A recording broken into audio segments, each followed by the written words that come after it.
Hello, welcome to Bachelor Party. I am Juliet Litman. We're going to get into The Bachelor in a minute, but first, can I recommend a podcast to you? You've probably heard about this movie, Black Panther. I saw it, and it is excellent. You should prep for it by listening to last week's Binge Mode, in which they covered the Marvel Cinematic Universe. You know, that's the MCU you see all your cool movie friends referring to on Twitter and in their articles. You'll know everything you need to know because Mal and Jason always keep you up to date and abreast of all the most important topics and culture, and then you'll go see the movie. And then this coming week, they're covering Black Panther itself, so you'll be all set. Check out Binge Mode. Can't recommend highly enough. And if you're listening to this, you probably care about The Bachelor. So tonight, after the episode, or tomorrow, whenever you're ready, check out Roger Sherman's recap on The Ringer. Check out the description of this episode for links to Binge Mode and to Roger's recap. And finally, you may have noticed that I lost my voice. Luckily, we recorded almost all of this podcast before that happened. There may be a few seconds where perhaps you notice a raspy, weirder, deeper voice that doesn't sound like me. I swear it's me. I promise that when I come back, I'll sound better. But thanks for listening, and now let's batch. It's Hometowns Week for very distinctly different hometowns, and we're going to get into them, talk about them with Amy Kaufman from the LA Times. Hi, Amy. Hey, thanks for having me. Of course. Thanks for coming. Welcome. Yes, hometowns are usually my favorite episodes. Oh, absolutely. It usually gives us a lot. I'm not sure this one did. We'll talk about it in a minute. But I just want to first say, you kind of broke the Bachelor in Paradise scandal over the summer. God, that feels like so long ago. Already. Would you say that's one of your claims to fame? Oh my God, I hope not. I mean, in the Batch world, it's maybe. Significant, yeah. Yeah. It's like a big deal to cover that and to break it.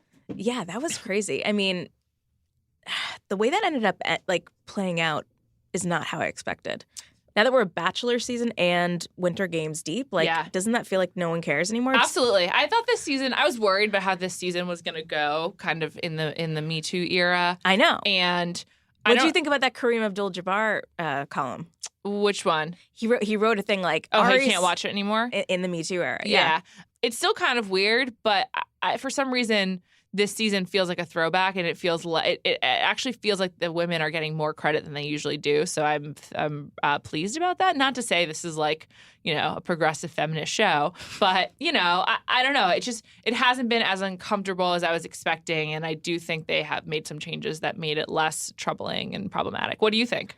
I agree with you. I mean, obviously they've shown the women's real jobs, and thank God that they seem to have somewhat interesting personalities, because if it weren't for them, we would be dealing with this drip the whole season. So totally, yeah. I think that also like I said, the women are substantive, which we actually kind of saw this week. So let's get into it. I assigned some superlatives to each of these dates, okay, and we'll go through each one. But I'll give you the superlative first, and then you can tell me which one you think should get it. Okay. What was the biggest shock of this episode to you? That he kept Kendall over Tia. Yes! Yes. Thank you! Oh my God! Tia's my girl. She's my absolute fave. How do you feel about her? I was down for her. Yes! Although when I was taking notes for this to meet with you, and I was like, when she said that she loved him outside of her house on the little chair thing, I was like, he's not that excited. He's not that into her. No, I guess not. But why? Is it because she's too sassy? Is it because she's a brunette? It might be. I really can't say. I thought the biggest shock was that Tia got screwed. That was Maybe just kind of my take on it. I tend to feel like this is just a dude thing across the board, and you see it a lot on The Bachelor, is any girl who's forthcoming with her emotions is never the girl that the guy wants. He wants Kendall, who doesn't even know if she wants to get engaged. I know. How can you keep Kendall over Tia when she's like, yeah, I don't know. I guess she didn't explicitly say that to Arie, but we know that she said it. Also, why was he having such a big debate about it anyway if the other two are his very clear top two? I don't know. It's really, I guess he just didn't want to make the wrong choice, or didn't want to hurt someone. I hated when he was like, I need to get this right. I was this isn't a test. I know. What? Yeah. It was pretty ridiculous. Where do you think things went wrong for Tia? You mentioned her being a little bit too forthright about how she was feeling. Were there any other moments where you're like, oh no, don't do that, Tia? No, I thought her date was okay. And her date was So the race car thing? Yeah, she took him to a junkyard race car, which is sort of running back the first group date of the season, basically.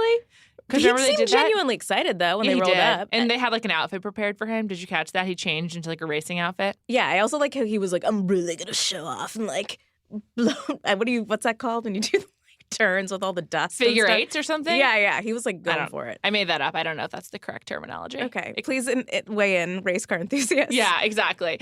I thought the brother was troublesome. Reminded me of Sean Lowe's season. Although at with the Dez's end of brother. it, he was like, you know what? I liked him more than I thought I would. I did think so. Maybe where she went wrong, quote unquote, was like, I just don't think he would mesh in that family. Like culturally, it was just different than his background. That's a good point. Like sort of too like Southern, his weird European, not weird, but like I know it didn't seem like a mix. She really was into him though. She was like hysterical.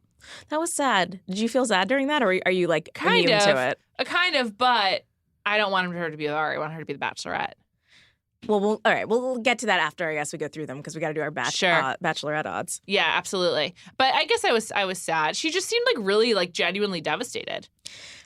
Never cry on camera on your way out though. It's really tough. You can't control it at that point. I mean, I feel like it's in almost every case. It's just a feeling of wanting to be chosen over someone else, not about the person. Yeah, I mean, who likes to be rejected? No, of course not. I was just really surprised. She's like just by far the best of the four. She's beautiful. Best personality. Well, all right. So we have Kendall. We have Lauren, Becca, and we've said goodbye to Tia. What is his affinity for a girl without, at least on television, an extremely like noticeable personality? Lauren? I don't know. Becca. Oh, and Becca too. I know. I actually coming out of this week, it was actually like Lauren might have more personality than Becca, but we can suss all of that out. Okay. Next superlative, weirdest family. Who do you think had the weirdest family? Becca. Really? I went with Kendall. Let's talk about Becca first. So, because I just brought her up. So, why did you think Becca's family was the weirdest? Well, I don't know. Well, Kendall's was the one with the. Wait, can we talk about how there were like a table full of beads in Kendall's house? Did you notice that? Yes, I did. Like the mom is a jewelry maker or something? I'm glad you brought up her house. I think that was actually Kendall's home and like not her parents. Where in LA was that? I tried really hard. I rewound it a few times to try to figure it out. I was like, can we get any street signs?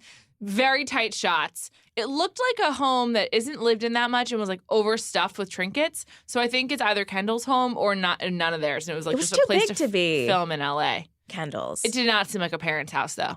It was like trendy. And the backyard had like candles and stuff. Yeah, it seemed like it was like a Pier 1 Imports like model home.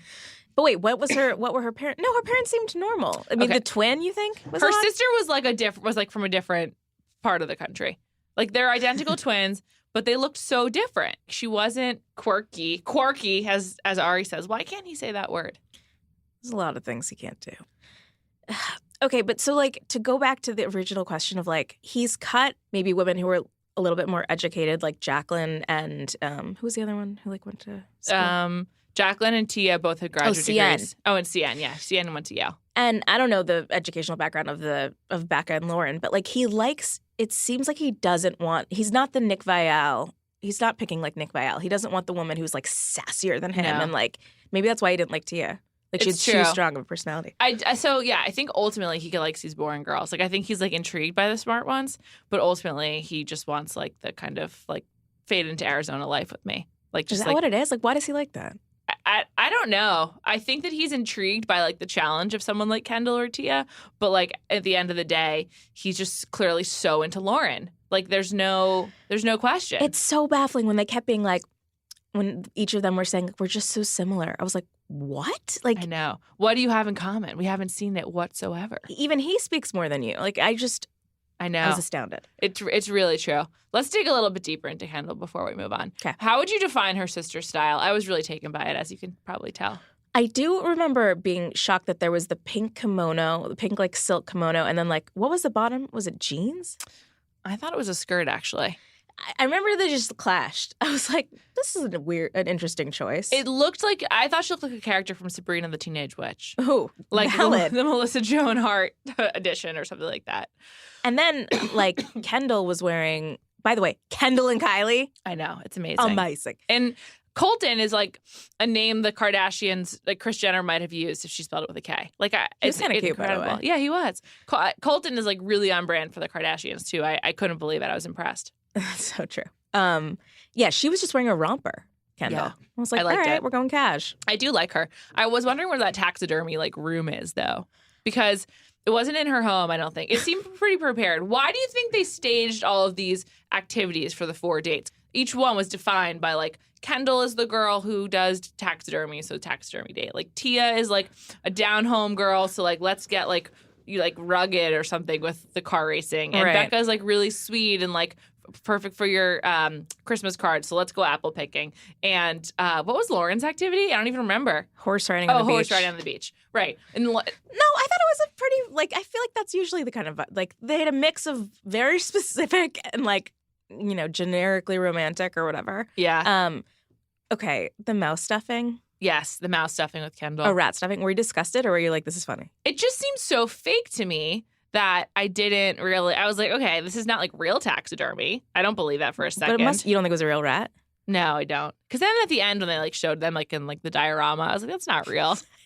It looked like it was like stuffed animals or something, like not like actual taxidermy. What did you think? Were you grossed out? I guess I was like, I didn't fully examine because I was disgusted. But when he said afterwards, he was like, well, I just like that now I have a better sense of why she's into it. And I was like, I don't really. What was her answer? That she likes to have things to preserve after the fact and like be able to study the animals up close? I don't know. It's an odd fixation. It really is. And she never really explains it. And this is, what do we really know about Kendall other than the fact that she loves to confront Crystal and to stuff animals and like is quote unquote quirky? Like what else? Like tell me, can you name Why, 3 and, other right, facts? and why is she quirky? Just because she likes taxidermy, right? Yeah. Like can you name 3 other facts about her? No, but I couldn't name 3 facts about any of these people. Except for maybe Tia. We don't really know about her previous relationships. We don't really know what she does. Like, in some ways, she's the biggest cipher, which kind of occurred to me in this episode. That's why I was so shocked she stayed over Tia. Yeah. Because, like, she came on late and she, like, the most we've seen her open up was when she was, like, trying to coach Crystal off the ledge. Like, I know someone like you. But that's not actually. Oh, that was the best point. Yeah, that was her peak for sure. Right. But we don't know. That was her peak. It was. Was it not? No, I agree. So I don't know. I'm concerned that I'm not that concerned. She's clearly not winning. He's into the other 2 more. But I just wanted to be clear that we don't actually know who Kendall is. I agree with you. That's my take. Yeah. As LeBron would say, JMT is just my thoughts. That's a LeBron Jamesism. I just was so shocked when he pulled her aside. Like, isn't that usually a bad sign? He pulled her aside before the rose ceremony. Well, here's the other. Like, do you think he genuinely decided in that moment to keep her? That's an interesting question. I think yes. Like, I think that rose ceremony is probably quite long, and he probably like freaked out. But she didn't like really say what he wanted, right? Like she was like, I don't know what you want me to say. She said, like, I like you a lot, but do I think that I want to be engaged? Like, not really. I think he falls for that kind of mystery. With like a little tear in the eye, and he's like, all right, I'm sold. It's worked with basically every woman who's pulled it on him when they're like, I don't know what you want me to say, or like when they go into like the therapy mode, it seems to work because Becca got to stay after that, Jacqueline got to stay after that. And so I think that's like a way to manipulate him, basically. Yeah. I mean, I said this when we were walking in, like, this was the first episode where I was like, all right, Arie. Yeah, you're not horrible. Fine. Like the way he interacted with the parents, like I honestly thought it was kind of sweet. Yeah, I think his fatal flaw, though, ultimately, I mean, among many, but like in this episode in particular, he told every parent that he was falling for. Oh, wait. The daughter? That he didn't ask. How about the fact that he didn't ask Kendall's parents for her hand? Yes. Yeah, I think Kendall was a late stage change. Or did away they not from Tia. show that? Because it's irrelevant, basically. Because she won't be being proposed to. Ooh, exactly. Yeah. Yes. I guess that they didn't show that, but he did tell, I think, every set of parents that he thinks he was falling for their daughter. I know. Because he was using the word falling so much, I was like trying to pay attention to the intricacies. Like with Lauren, he said he's falling in love with her. Yeah. Like with Kendall, he just said falling for her, you know? But who knows if that makes a difference. With many people, you could be like, yes, it's a semantical difference that actually means something. But with Arie, I'm not sure it does. Like, do we know that he's smart enough for that? I don't know. Like when he said last week or a few weeks ago, like, I'm falling so deeply in love with you to Lauren, like that was, I think, a choice of words. And I also like still am reeling from that. I'm literally stunned. Really? How come? It just came up. I was like, what? Like, It also, is that breaking the rules? Like, I think it might be. You're not supposed to tell. I mean, it's not hard and fast rule, and they break them all the time, but usually not on camera. Like when I think Ben had some moments where he told the various women he was like falling for them, but we didn't really see it. We didn't see him telling them that he loved 2 women, but if I recall correctly. But Arie was like, he's just more aggressive with Lauren than with anyone else. I'm just, do you get it? Like, no. I oh my God. I don't. Let's talk about Lauren, but first let's just take a break for one of our sponsors. Let's start with Casper. Podcast listeners are invited to take advantage of Casper's competitive, limited-time President's Days offer for the first time ever. Casper is the place to shop for President's Day mattress savings this year. They sell directly to you, eliminating added costs and saving you money. And with 3 mattress lines to choose from, the original Casper, I have that and it's a delight, the innovative Wave, and the streamlined Essential, there is something for everyone. Better yet, you can be sure of your purchase with Casper's 100-night risk-free Sleep On It trial. Returns are hassle-free if you're not completely satisfied. Sleep in superior comfort the rest of 2018 and beyond with the help of the internet's favorite mattress brand. I know that I do. I've been sleeping on my Casper for almost 2 years now, and it's quite comfortable. It's a delightful place to watch The Bachelor, let me tell you. It was easy to get on my bed. It comes rolled up, and it is easy to get out of the box. It returns to its proper size very quickly. I'm truly pleased with mine. So, if you'd like that same experience, visit casper.com/savings and receive up to $200 off your purchase of $2,000 or more. Again, that's casper.com/savings to get up to $200 off your purchase of $2,000 or more. This offer expires on February 20th. That's tomorrow, so you better hurry up. See casper.com/terms for more details. While you're in bed, you might be hungry, sitting on your Casper, and you're like, how can I get some food? Think about caviar. Life is too short for bad food and for mediocre delivery, and for settling for what they're slinging down the street. You're hungry for something better, so let Caviar deliver to you. Caviar brings you quality eats like Suvla in San Francisco, Toki Underground in Washington, D.C., Momofuku in New York, or John and Vinny's in L.A., and it is so crucial. I love John and Vinny's. I also love Momofuku. I'm talking delicious meals delivered from the best local restaurants. You'll find exactly what you're craving, and Caviar delivers it all right to your door. It's food you want to feed your family, your friends, your coworkers. So get the Caviar app or order online at trycaviar.com. Try Caviar today and pay no delivery fee on your first order. Plus, take $10 off your first order of $30 or more with the code BACHELOR, valid until March 31st, 2018. Caviar also delivers to the office. If you're working through lunch, planning a big meeting or event, let Caviar cater. You can use the GPS tracking and watch your order get delivered because Caviar is the way to get quality food you want from your favorite restaurants. Remember, pay no delivery fee on your first Caviar order, plus take $10 off your first order of $30 or more with the code BACHELOR at trycaviar.com. Okay, it's time to talk about Lauren. Lauren was the recipient of the Most Skeptical Parents Award, and that's because, as I learned... Her mom, dude. I loved it. It was hard. It was one of the most intense, parents we've had in a while. Yeah, absolutely. Absolutely. And I think it's because Lauren's been engaged twice. Wait. Not just once, twice. I learned that from Rob Mills last week on my pod. Oh, my God. I know. So they're probably like, is this real? Like, they probably are wondering. See, this is the kind of woman that has always, baffled me. Why is that? Just the girl who every guy falls in love with, who, is sweet and cute, but, there's a million sweet, pretty girls out there, and yet every guy wants to be with her. Now that you say she's been engaged twice, I'm like, yeah, of course. Of course she has. I know. It makes sense. The engagement that everyone knows about didn't last very long. It was only 7 months or something. But it was someone she went to high school with. So I wonder when the other engagement happened. I'm not sure. I think this was her best performance of the season for sure. It was. It was when the most she spoke. Right. Well, when she got a little emotional, talking to her mom about Mom, I really do think I have feelings for him or whatever. Yeah. So that's why the mom was so harsh then? Because I think so. That's what makes the most sense to me. I mean, as far as I can tell. Otherwise. The dad was the second that... Okay, first of all, when Arie said, before we even talk, I just want to say, thank you for your service.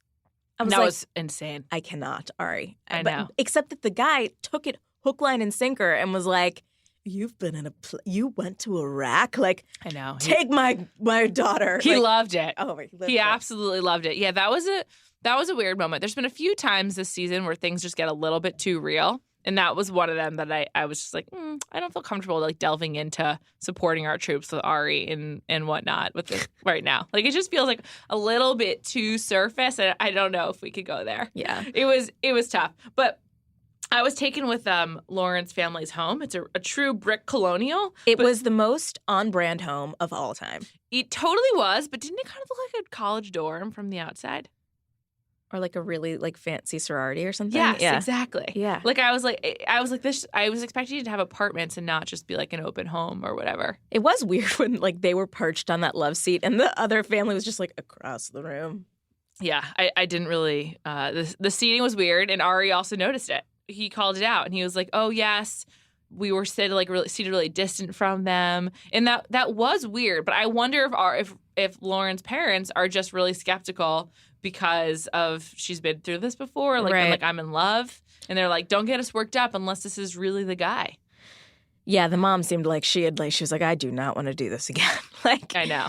Although, I mean, when Lauren and Arie went up to that lighthouse and they were kissing with like that perfect sunlight shot through the window, that was the first moment where I was like, oh, like, he's super into her. Yeah. Like, you could see, even though it was gross kissing is like on display 24/7, I felt like that one really stood out. Yeah, I think she had the best hometown, to be honest.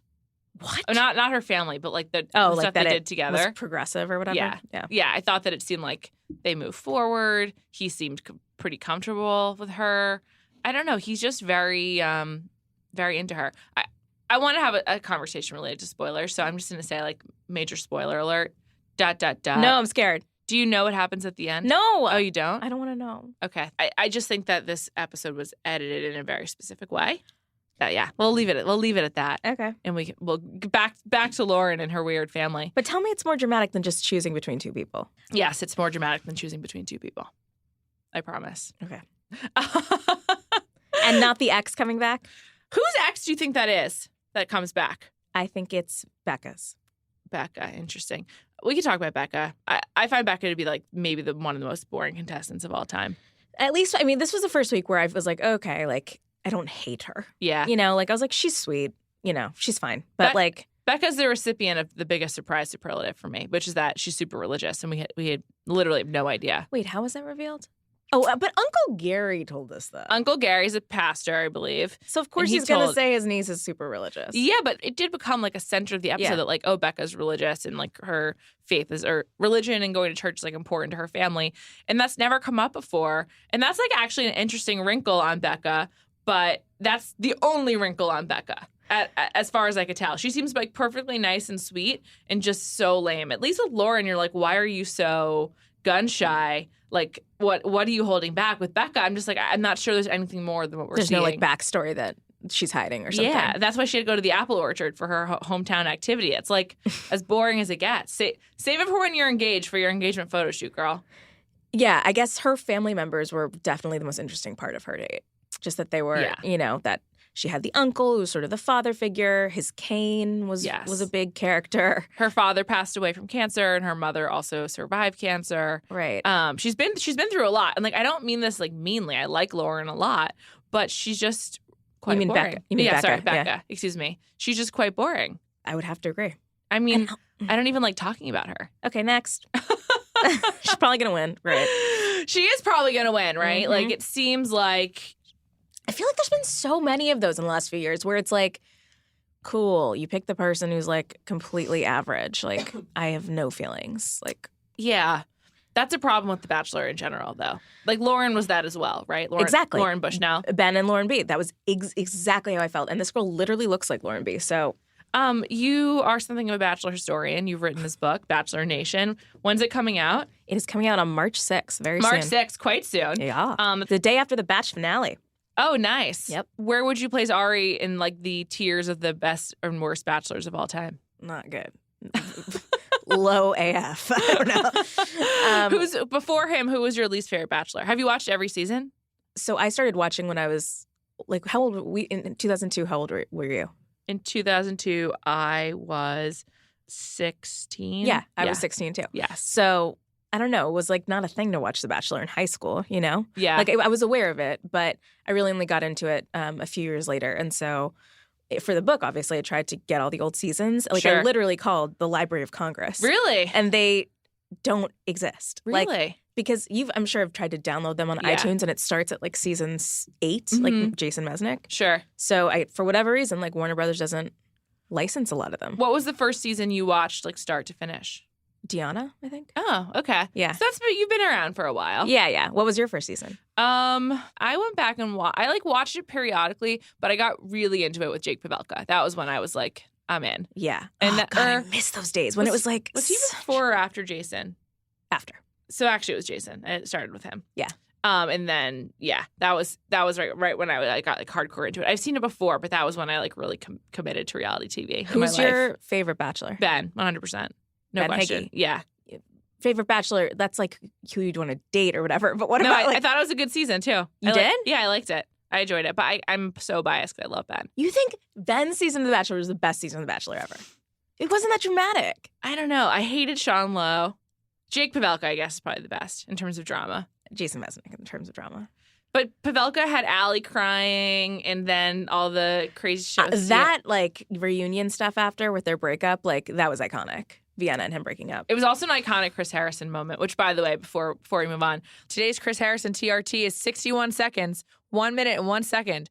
It's a pretty low TRT for Chris Harrison. He's like, I don't think he's crossed 15 minutes yet for the season. For the whole season? Yeah, I might be wrong. I'm going to have to go back and check. But like last week was 60 seconds. But what about Batch Winter Games? Because does that count? I'm not including that, just for the straight up Bachelor season. Okay. His TRT is super low. Super duper low. And you would think that maybe we would have seen more of him coaching Arie through this, like his trying emotional time with choosing between Kendall and right. That would have been a prime moment for a Chris emergence, but it didn't even come out. Yeah, absolutely. Absolutely. Back to your book. So you are a very active member of Bachelor Nation, like we said, broke the news about Paradise and all that. How did that become like your beat? Like, how did you start covering it and everything for yourself and tweeting about it and whatnot? I was just like you, like I sort of stumbled upon, I was like, I really like this show, like around Deanna, Jason, that period of time. And I started recapping it for the LA Times just when like TV recaps started being a thing. Sure. And as like, I think Alon, like one of the producers, like started tweeting with me after reading my recaps. And I was like, you just get sucked into that Bachelor Nation world. Yeah, it sustains itself. Right. So then I started going to tapings and interviewing people and whatever, and that was what happened. And then that's how it was going till I got banned. Why'd you get banned? Because of Paradise, or did you get banned? No, before I got that? banned way before that. Oh, what'd you get banned for? It's still unclear. But like I wasn't good with them. Like Ben Flanick and Chris Harrison came to my house for one of those like, oh my God, like we're crashing your party things. And I was friendly with a lot of those, the producers and Rob and stuff, and then suddenly, you know how you get those invitations on email, like there's a conference call this week with whoever was rejected? So I don't get those, for the record. Just so you know. Okay, good. Yeah. You're on my team. But I used to get those, and anytime someone else at the paper would get them, they'd like forward them to me. Like you're the Bachelor girl. And one time they forwarded them, and I was like, that's weird. I didn't get it. Right. And so I wrote them, and I was like, hey, can I jump on this call this week? And the publicist was like, oh, really sorry. Like, the conference call is totally full. And I was like, it's a conference call. Yeah, like, anyone could call in. How can it be full? And so basically my editor inquired, like, what's up with this? And they were like, we think Amy's coverage is too negative. So, like, we're not inviting her to stuff anymore. Really? Yeah. Wow. Yep. Interesting. Did that make you want to stop covering the show, or did you keep doing it? Obviously not, since I just wrote a book about it. Yeah. It only fired me up more. No, I mean, because I still love the show. You know? So I was like watching it every week with my friends and tweeting about it. And if anything, I think that made me feel like, what are they hiding? Or like everyone's like talking a certain way about this show. Like, what's going on here? Yeah. So why do you think the popularity of the show, or at least it's kind of like social media cachet, has grown over the last few years? Well, that's a good question for, like, do you think that, where are we at right now in Batch popularity? Ratings are down. Right. I think it peaked with Nick. I do. Just so odd. Yeah, I know. I I guess Arie was like a misstep. I think this would have been a hard season for them no matter what, though, coming off of the Paradise stuff and right. I mean, it did feel like, and with the casting from Rachel's season, there was really no clear I mean, I guess Peter people would have been more excited about, but I'm not convinced Peter would have been a good Bachelor, to be honest. Right. So I think it has perhaps peaked, but it is still definitely a phenomenon. Like, it's still a big deal, and I think it could easily rebound. I think Winter Games has been very charming and fun. It has been. How have the ratings been on Winter Games? I haven't checked, to be Me honest. either. But it's like going from Rachel's season was down like 1 million viewers, right? Yes. Then we had the Bachelor in Paradise scandal. Then you cast Arie, who like no one's stoked about. And I thought Winter Games was gonna be like a misfire, but it seems to be going well. Except it's only 4 eps. So like, what can you really do? How long do you think this can last? Like, how many more? Like, this Arie is the 22nd season of The Bachelor. Right. And we've had 13 seasons of The Bachelorette. So, like, how many more seasons would you give each? I think for it to have longevity, they're going to have to like spice it up in some way. Like in that same way when Mike Fleiss will look back and say like after Lorenzo the Prince and like Matt Grant the British guy and Charlie O'Connell, like they sort of went through a downswing, and then that they brought in Jason Mesnick and they realized like, oh, we need someone from each season to recycle, and that's what will work for us. Like they need to get out of that now because that's not working anymore. Yeah. So I've always advocated for an athlete. There's a lot of structural challenges to that. I think someone from like Ethan Zahn, who was the winner of Survivor, I love him. Like someone like him, I think would be good. Who's like a little bit famous, but is like kind of not as relevant anymore. I think it's hard. I understand why they cast from previous seasons because like you have an attachment to them. It makes more sense and like you kind of like grow them within your own ecosphere. I think it has to be someone with like a niche kind of fame if they're going to go for a celebrity. Right. So. Or like, I don't know, maybe if they want to like appeal to a new crowd, like you go for like a YouTube star or something like that. But I think those types of people are too much of exhibitionists, and that's what they kind of tried to get away with the women who were in Arie's season. Yeah, I would like an old school kind of gentlemanly type. If they had a chance to, this would have been the season to like take a risk. Yeah. Well, one of the reasons I think Winter Games is smart is because it opens up the pool of people. Because I think they could cast. If it doesn't work out between Kevin and Ashley, like make Kevin the Bachelor. Oh my God, Kevin is so cute. Yeah. I have to say, like, I'm genuinely enjoying watching the different ways that people from other countries like express their feelings and like the cultural differences between the ways Americans fall in love and stuff. Like that's fascinating to me. Totally. It's also interesting to watch people come in with the same set of expectations because they know generally what the show is like, but having had a slightly varied experience. So they have like kind of like notes to compare with a general baseline of understanding. Right. I really like Winter Games. Like I think it has been very entertaining and silly and like a nice relief. It's a great combination of challenge, Bachelor, and like Bachelor Pad, basically. Where do you think Arie will go after this? Do you think he has a life as like a former, as like in Bachelor Nation, or does he go back to being normal? Well, I mean, for all of the rumors about him being sleazy and whatever else, like he did not go on social media in all of these years. And I know. Although he isn't on it now. Right. You're saying he could have like he missed the boat on that and now he's back in and he has an opening. I don't know. Like he just seems he does seem quite easygoing.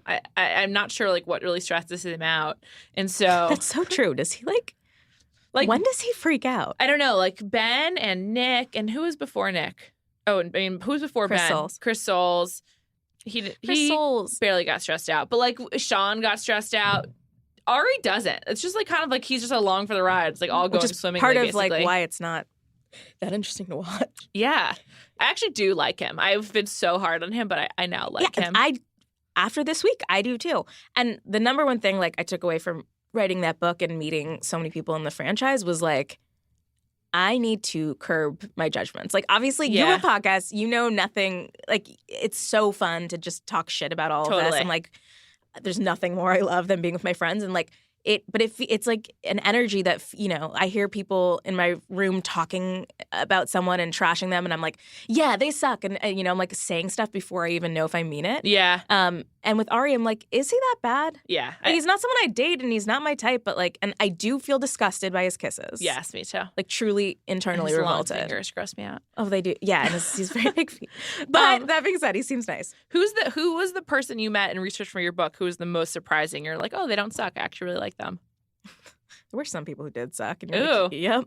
But I will not say their names in the you know, trying not to be judgmental. I liked Claire Crawley a lot. She's coming off great on Winter Games too. Well, here's the thing. Like, I think she feels like she looked like such a chump with Juan Pablo. Yeah. Like, she was like, damn, he like played me and made me look like a sucker. And so she's like, I am not taking shit from guys this time around. Mm-hmm. And maybe it's like a little too much.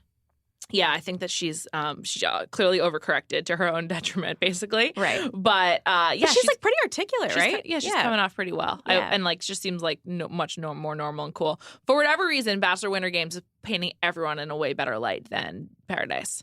Why is that? Also, I'm not a beach person, but I would so much rather be in that cute cabin with like the snow and everything. It looked nice. I'd rather be at the beach, but it did look nice. And Ben described it. It sounded very luxurious, which I'm like, okay, cool. It looked luxurious. Yeah, it looked nice. I think it's partially because it's like a shorter period of time. There's sort of like less kitsch. Like there's not the intro that they have on Paradise. It's like, the silly song. And they did have that anthem. It's true. Yeah. But they're just not they're going less for like that campy feel than they do with Paradise. So I think that helps everyone look a little bit better. What camp do you fall into in terms of like, I describe my friends as like either liking the first half of the season or the second half of the season? Like, do you like the more quote unquote sincere moments or the like shticky stuff? I think I like the first half better. It's just like also from a podcasting perspective, like there's just like more to talk about. Like how much can we talk about how boring Lauren is? Like when you get stuck with people like Lauren and Becca, who by all accounts are like nice, lovely people. They're not like Crystal.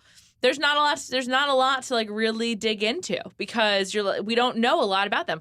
All three of the women going to the final, we know literally very, very little about. We know so much more about Crystal and Becca and Tia and like even CN. Like the interesting ones are all gone. But that like makes perfect sense because like, as we know, the people who end up with the Bachelor or Bachelorette are usually the most normal. So like there's not a lot to tease out because they're not histrionic or they're not like Okay, so who do you think has Bachelorette potential? Or will they do like a wild card like we're saying? I think it's got to be Tia. I just think she is the most charismatic.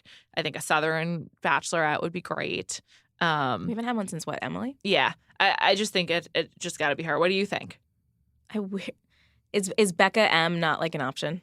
Baby Becca? Yeah. I Young don't Becca. think so. She's too little. Too young.